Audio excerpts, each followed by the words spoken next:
नमस्कार दोस्तों, easy to learn में आपका बहुत बहुत स्वागत है। कल हमने देखा था सीरीज सर्किट में क्या क्या कंसिडरेशन होता है वो भी देखे थे, इक्विवेलेंट सर्किट भी देखा था। आज हम देखने वाले हैं पैरेलल सर्किट। जैसे कि इसमें भी हम कंसिडरेशन देखने वाले हैं, इक्विवेलेंट सर्किट देखने वाले हैं, करंट का फ्लो, वोल्टेज, ये सब देखने वाले हैं। चलिए तो आइए देखते हैं पैरेलल सर्किट। मैंने सीरीज सर्किट की तरह इसमें भी रेजिस्टेंस ही लिए हैं क्योंकि समझने के लिए आसानी हो सके।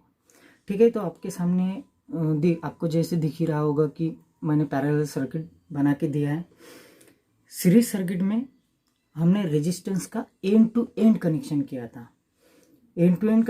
लेकिन पैरेलल सर्किट में एंड टू एंड कनेक्शन नहीं होता है।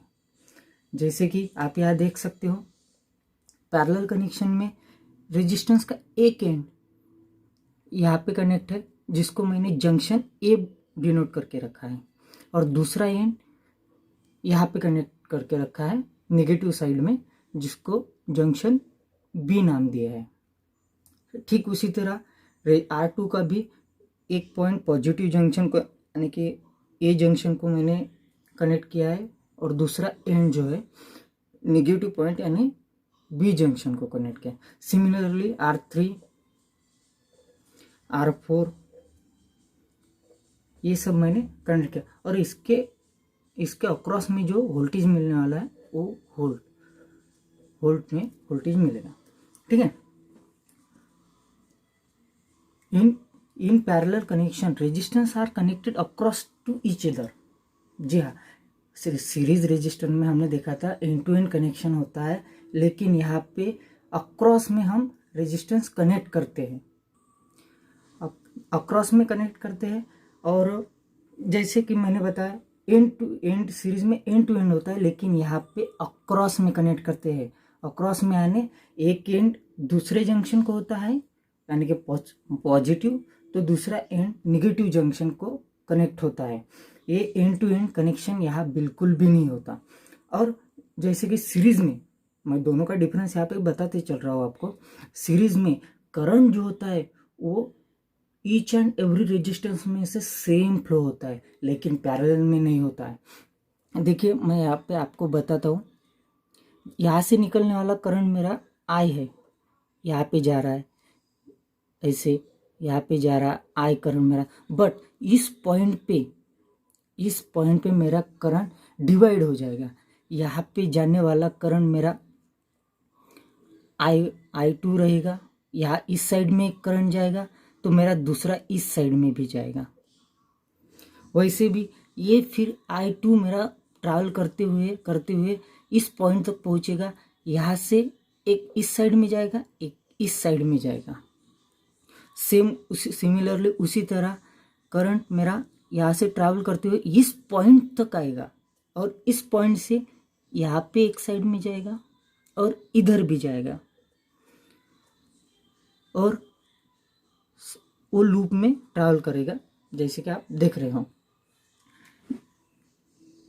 और यहाँ पे जो करंट आएगा, यहाँ पे इस पॉइंट पे इनकी सम होती है। वो मैं कैसे होती है, वो करंट डिवीजन रूल, ये सब हम बाद में देखेंगे, लेकिन फिलहाल हम इतना ही देखते हैं कि करंट कैसे डिवाइड हो रहा है। कि ईच पॉइंट पे यहाँ पे हर पॉइंट पे करंट डिवाइड हो रहा है। आधा ये कुछ करंट इस साइड में जा रहा है तो कुछ करंट इस साइड में जा रहा है।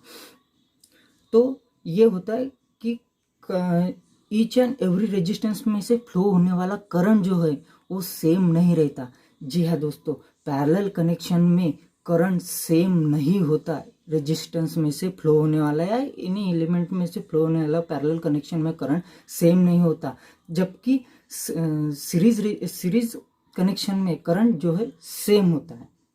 ये हमारा पहला पॉइंट हो गया, दूसरा पॉइंट। पहला पॉइंट तो ये होगा कि रेजिस्टेंस जो है वो अक्रॉस में कनेक्ट होते हैं। दूसरा पॉइंट, करंट जो है वो ईच एंड एवरी रेजिस्टेंस में से फ्लो होने वाला करंट वो डिफरेंट होता है। जैसे कि आप देख रहे हो कि यहाँ से करंट फ्लो होने वाला डिफरेंट है, क्योंकि कुछ करंट इधर आया, कुछ करंट इस साइड में गया। कुछ करंट इधर आया, कुछ करंट इस साइड में आया, इसलिए ये रेजिस्टेंस में से फ्लो होने वाला करंट ये डिफरेंट होता है। सीरीज में सेम होता है बट पैरेलल में डिफरेंट होता है। ये हमारा दूसरा पॉइंट हो गया। अब बात करते हैं वोल्टेज की। हमारे सीरीज कनेक्शन में जो वोल्टेज था वो ईच एंड एवरी रेजिस्टेंस के अक्रॉस का वोल्टेज ड्रॉप था वो डिफरेंट था, जैसे कि मैंने पिछले वीडियो में बताया था आपको। बट पैरेलल रेजिस्टेंस में, पैरेलल कनेक्शन रेजिस्टेंस में वोल्टेज जो होता है वो सेम होता है। वोल्टेज ड्रॉप जो होता है ईच एंड एवरी रेजिस्टेंस का वो सेम होता है। जैसे कि यहाँ पे मेरा वी वोल्टेज है, आप देख सकते हो मैंने वी वोल्टेज है, तो यहाँ पे भी मुझे मिलने वाला ड्रॉप जो है वो वी ही होगा, सेम होगा। सिमिलरली यहाँ पे भी सेम होगा। सिमिलरली यहाँ पे आप कितने भी रेजिस्टेंस लगा के रखो, आपको वोल्टेज ड्रॉप जो है वो सेम मिलेगा, सेम। इसीलिए तो हमारा पैरेलल में वोल्टेज सेम होता है। मैं एक बात बताना चाहता हूँ, मैं एक आपको मज़ेदार ट्रिक बताता हूँ। ट्रिक बोले तो एक चीज़ बताता हूँ कि हमारे घर की जो वायरिंग होती है, हमारे घर की जो वायरिंग कनेक्शन होते हैं वो किस में होते हैं, सीरीज या पैरेलल में? अगर होते हैं तो क्यों होते हैं, ये आप वीडियो के एंड तक सोचिए और कमेंट में जवाब दीजिए। मैं वीडियो के एंड में इसका जवाब आपको अच्छे से समझा दूंगा। तो आपको समझ में आ गया होगा कि करंट डिफरेंट होता है पैरेलल कनेक्शन में, फ्लो होने वाला ईच एंड एवरी रेजिस्टेंस में से वोल्टेज ड्रॉप सेम होता है और रेजिस्टेंस अक्रॉस में कनेक्ट होते हैं। ये हमारा पैरेलल रेजिस्टेंस हो गया। Condition to satisfied for parallel connection, जैसे कि हमने सीरीज में देखा था। सीरीज में क्या था, एक बार रिमाइंड कर लीजिए।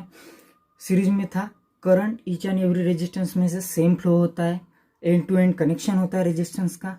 वोल्टेज ड्रॉप जो है ईच रेजिस्टेंस के अक्रॉस वो डिफरेंट होता है। उसी के अपोजिट जो है वो इसके कंसिडरेशन है। चलो लिख लेते हैं। पहला पॉइंट था अपना कि resistance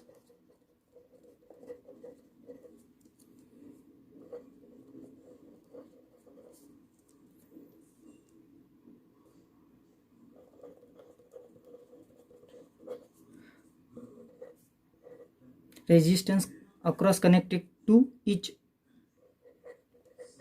other, resistance across connected to each other। दूसरा current flowing through each resistor are different।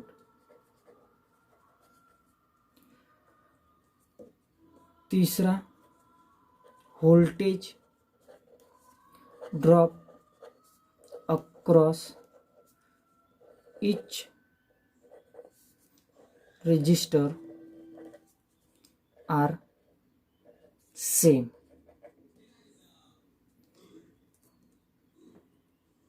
ठीक है दोस्तों, देखिए हमने अब कंपैरिजन करते हैं हम। कंपैरिजन सीरीज और पैरेलल का। सीरीज में क्या होता है, रेजिस्टेंस का कनेक्शन एंड टू एंड होता है, बट पैरेलल में अक्रॉस में कनेक्टेड होते हैं एक दूसरे के, यानी कि एक रेजिस्टेंस का एक पॉइंट पॉजिटिव में कनेक्ट होता है तो एक निगेटिव में कनेक्ट होता है, जैसे कि हमने डायग्राम में देखा था। सीरीज कनेक्शन में current flowing through each resistance are same होता है, हर एक रेजिस्टेंस में से करंट फ्लो होने वाला वो सेम होता था सीरीज में, बट पैरेलल में वो डिफरेंट होता था। Voltage drop across each resistance series में डिफरेंट होता था और पैरेलल में सेम होता था। ठीक है, कंसिडरेशन आपको समझ में आ गए होंगे। Resistance of parallel combination, resistance जैसे कि सीरीज में भी सीरीज कॉम्बिनेशन का हमने इक्विवेलेंट रेजिस्टेंस बनाया था, तो पैरेलल में भी इक्विवेलेंट होते हैं, बट सीरीज सीरीज की जो टेक्निक है हमारे इक्विवेलेंट बनाने की, वो टोटली डिफरेंट थी पैरेलल से। अब देखिए पैरेलल में हम कैसे बनाते हैं। मेरे पास रेजिस्टेंस कौन से थे, मैंने लिए थे R1, जैसे कि हमने पिछले डायग्राम में देखा था, R1, R2, R3, R4, ये रेजिस्टेंस लिए थे। अगर मुझे इनका इक्विवेलेंट करना है तो हम सीरीज में क्या करते थे, सिंपली एडिशन करते थे। यहाँ पे भी एडिशन ही करनी है, बट वो सिंपली नहीं, थोड़ा ट्रिकी है, 1 में करनी है। देखते हैं कैसे। इनवर्स में अगर मुझे आर इक्विवेलेंट निकालना है, 1/RT is equal to 1/R1 plus 1/R2 plus 1/R3 plus 1/R4, इस तरीके से 1 में। सीरीज में तो सिंपली हम एडिशन करते थे, बट इसमें हमें 1 के फॉर्म में लेना है, इनवर्स के फॉर्म में लेना है। इसको मैं ऐसे भी लिख सकता हूँ, RT inverse equal to 1/R1 का इनवर्स प्लस R2 का इनवर्स प्लस R3 का इनवर्स प्लस R4 का इनवर्स, ऐसे भी लिख सकता हूँ। तो ये मैंने 4 रेजिस्टेंस लिए थे डायग्राम में, तो 4 का होगा। बट नंबर ऑफ रेजिस्टेंस अगर कनेक्टेड हो, इन्फिनिट रेजिस्टेंस अगर कनेक्टेड हो, तो उसके लिए हमें आर इक्विवेलेंट कैसे निकाल सकते हैं। तो सिमिलरली वैसे ही 1/RT equals to 1/R1 plus 1/R2 plus 1/R3 plus 1/R4 1/RN। ठीक है, इस तरीके से निकलते, यानी कि इनवर्स में निकालना है, 1 में निकालना है अपने को। जैसे कि अभी इनवर्स के फॉर्म में लिख लेते हैं, RT inverse equal to R1 का इनवर्स प्लस R2 का इनवर्स प्लस R3 का इनवर्स प्लस R4 का inverse dash dash dash RN का इनवर्स, इस फॉर्म में हम निकालते हैं। तो देख आर इक्विवेलेंट क्यों निकालना है, जैसे कि मैंने सीरीज में भी बताया था कि हमें कैलकुलेशन आगे चल के, आप नेटवर्क में जो कैलकुलेशन पढ़ेंगे, सर्किट पढ़ेंगे, पूरे सर्किटरी पढ़ेंगे, तब बहुत ज़्यादा कॉम्बिनेशंस और बहुत ज़्यादा रेजिस्टेंस कनेक्टेड होते हैं एक दूसरे के अक्रॉस में, सीरीज में। तो उनका कैलकुलेशन इजी होने के लिए हम इक्विवेलेंट रेजिस्टेंस निकालते हैं, जैसे कि आप आगे चल के सुपरपोजिशन थ्योरम, थेवेनिन्स थ्योरम, ये सब नेटवर्क में जब पढ़ोगे तब इसकी बहुत ज़्यादा ज़रूरत पड़ने वाली। इसलिए यहाँ पे आप क्या करो, एकदम इस बेस को पक्का कर लीजिए, एकदम अपने माइंड में फिट कर लीजिए, ताकि वहाँ पे चल के कैलकुलेशन एकदम फटाफट हो जाए। तो ये था हमारा आर पैरेलल सर्किट का इक्विवेलेंट रेजिस्टेंस किस तरीके से निकालते हैं। ठीक है, हमने इक्विवेलेंट रेजिस्टेंस तो निकाल लिया, बट इक्विवेलेंट सर्किट कैसे बनाते हैं, जैसे कि हमने सीरीज में देखा था, इक्विवेलेंट रेजिस्टेंस निकाले थे सीरीज के और उसका इक्विवेलेंट सर्किट भी निकाला था। तो इस 4 पैरेलल रेजिस्टेंस के हम इक्विवेलेंट सर्किट भी बनाएंगे। ठीक है, आइए देखते हैं इक्विवेलेंट सर्किट कैसे बनाते हैं।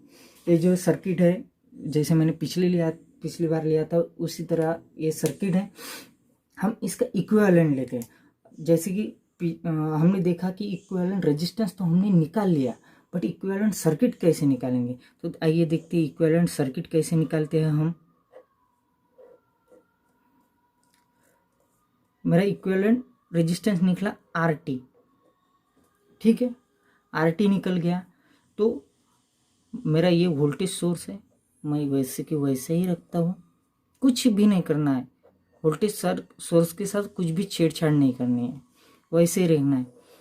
बाद में जो इक्विवेलेंट रेजिस्टेंस निकलेगा, इन तीनों की जो इन्वर्स सम है, इन चारों की जो इन्वर्स सम है, वो जो हमारा इक्विवेलेंट रेजिस्टेंस था, वो हम यहाँ पे रख देते हैं। ये होगा हमारा RT, और इसमें से फ्लो होने वाला करंट I और हमारा जो वोल्टेज ड्रॉप है वो V।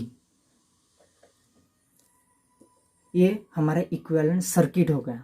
अब इसमें एक सीरीज में भी बताया था, ये जो अभी मैं पॉइंट बताने जा रहा हूँ वैसे वो जो 3 बताए थे, current flowing through each resistance same, parallel में डिफरेंट, और वोल्टेज और एंड टू एंड कनेक्शन, और पैरेलल में जो है अक्रॉस में कनेक्शन, ये डिफरेंस के पॉइंट है।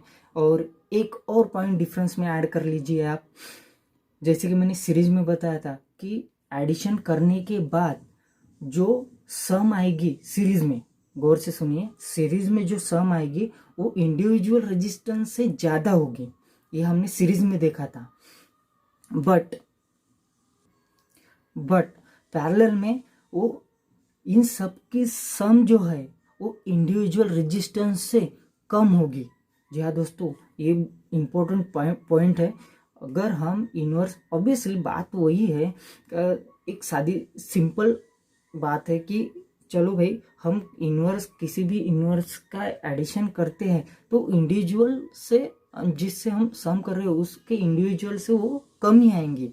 जी हाँ दोस्तों, यहाँ पे भी वही है कि हम जो पैरेलल रेजिस्टेंस की सम कर रहे हैं, यहाँ पे इन्वर्स सम कर रहे हैं, वो इंडिविजुअल रेजिस्टेंस से स्मॉल होगा। यानी कि मेरा इक्विवेलेंट रेजिस्टेंस जो है, ये इक्विवेलेंट रेजिस्टेंस, इसमें से इंडिविजुअल कोई भी रेजिस्टेंस की वैल्यू ले लो, उससे ये कम होगा। जी हाँ दोस्तों, एकदम कम होगा इनके मुकाबले। लेकिन सीरीज में ऐसा नहीं होता था। सीरीज में इनकी जो एडिशन है यानी कि इक्विवेलेंट रेजिस्टेंस वो ज़्यादा होता था।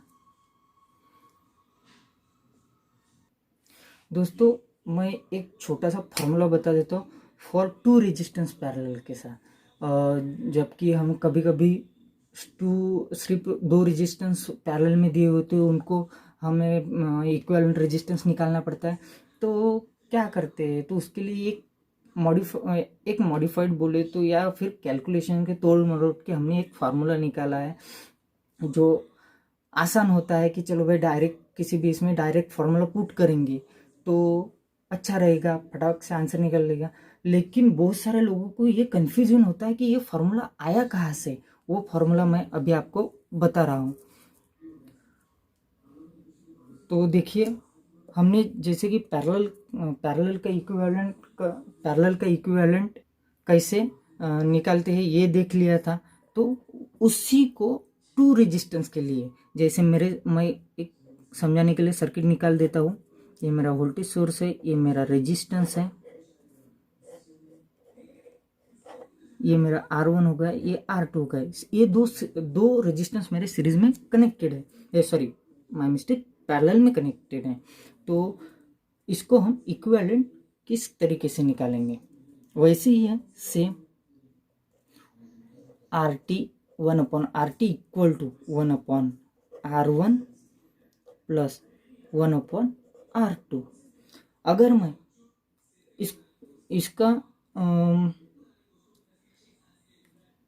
इसकी एडिशन कर दूँ, ये तो सिंपल एडिशन है, जैसे कि हम 5, 6, 8 इसमें पढ़े थे। तो simple addition 1/RT equals to cross multiplication R2 plus R1 upon R1 into R2। ठीक है दोस्तों, बट हमें 1/RT का इन्वर्स नहीं चाहिए यहाँ पे। दोस्तों ध्यान दीजिए, बिल्कुल यहाँ पे RT का इन्वर्स नहीं चाहिए, या फिर 1/R1RT नहीं चाहिए, 1/RT या इन्वर्स नहीं चाहिए। हमें RT चाहिए, इक्विवेलेंट चाहिए, इक्विवेलेंट RT। तो क्या करेंगे, सीधी सी बात है, RT इक्वल्स टू, इसको ऊपर लेके जाएंगे, इसको नीचे लेके आएंगे, R1 into R2 upon R1 plus R2। ये जो है ये हमारा 2 रेजिस्टेंस के लिए फॉर्मूला है। बहुत सारे किताबों में, बुक्स में, नोट्स में, किसी के आप नोट्स रेफर करेंगे उसमें ये फार्मूला डायरेक्ट दिखता है। तो बहुत सारे स्टूडेंट को ये कन्फ्यूजन होता है कि भाई ये फार्मूला आया कहाँ से, कैसे। तो अभी आपको समझ में आया होगा कि टू रेजिस्टेंस की इक्विवेलेंट निकालने के लिए ये फार्मूला कैसे पुट करते हैं। ये सिंपल सा एक्सप्रेशन था उसका, हमने देख लिया। ये इम्पोर्टेंट फार्मूला है, आपको हर समय आपको इसकी ज़रूरत पड़ेगी। तो दोस्तों ये था हमारा पैरेलल कनेक्शन, सीरीज कनेक्शन हमने पढ़ा था। ये दोनों आपको समझ में आए होंगे। आशा करता हूँ कि आपको आगे का भी बहुत अच्छे तरह से समझ में आएगा। आज के लिए बस इतना ही। धन्यवाद।